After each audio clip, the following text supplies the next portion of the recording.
BJP Hindu ఓటర్లు భయపడుతుంది. NC chief Farooq Abdullah ఆరోపణలు.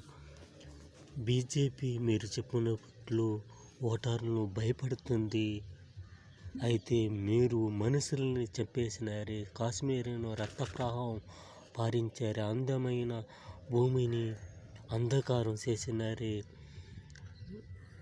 అందువల్ల బీజేపీ భయపెడితే పర్వాలేదు, మీరు రక్త ప్రవాహాన్ని, కాశ్మీర్ని పచ్చని త్వరని రక్తంతో కడుగుతారు అంటే మీరు మీ వంటి రాక్షసుల కన్నా బీజేపీ మేలు కదా. మీరే చెప్పండి. హిందువుల భూమిని ముస్లిం భూమిగా చేసినారు. ఇది కొంతమంది రాక్షసుల భూమిగా